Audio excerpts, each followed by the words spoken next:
Cape Verde's colonial history and liberation. Cape Verde, a cluster of volcanic islands forged by slavery and famine. For 500 years, Portugal plundered these lands, turning them into a mythical oasis of colonial exploitation. But beneath the surface, a class war simmered. Who profited from Cape Verde's suffering? How did Marxist revolutionaries like Amilcar Cabral mobilize peasants, women, and youth against imperialism? And why did independence betray its socialist promises? This is the untold story of Cape Verde's struggle through the lens of class struggle. Colonial capitalism and the making of a proletariat. Portugal's colonization began in the 15th century, transforming Cape Verde into a hub for the slave trade. By the 19th century, the islands became a laboratory for racial capitalism. A mixed-race petty bourgeoisie emerged, serving as colonial administrators, while landless peasants, descendants of enslaved Africans, toiled under Chibalo forced labor systems. The famines of the 1940s, killing 50,000, exposed colonialism's brutality. While Portuguese elites hoarded resources, Cape Verdeans starved.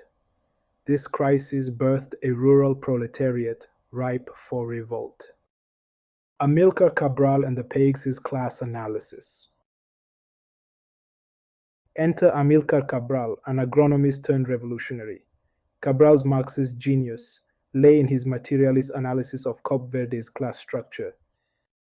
The comprador bourgeoisie, mixed-race elites tied to Portugal's interests. The petty bourgeoisie, educated but radicalized figures like Cabral, who committed class suicide by joining the masses. The peasantry and lumpen proletariat, landless farmers and urban unemployed, the backbone of the revolution. Cabral's PAIGC, African Party for Independence of Guinea and Cape Verde, rejected empty nationalism. Instead, they linked liberation to socialist transformation, land redistribution, literacy programs, and smashing ethnic divisions.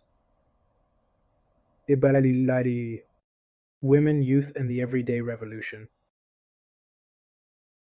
The PAC knew no revolution succeeds without women and youth.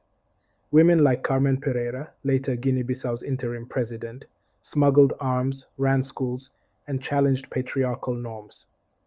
In liberated zones, they governed villages, proving women's liberation was a measure of the revolution.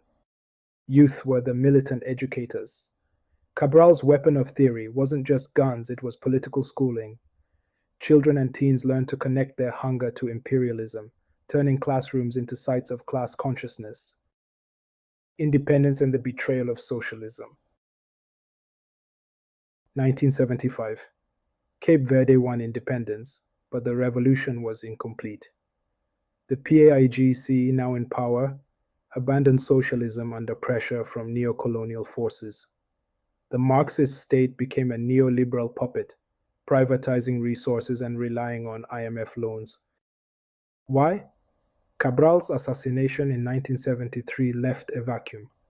The petty bourgeoisie, fearing peasant power, sided with global capital.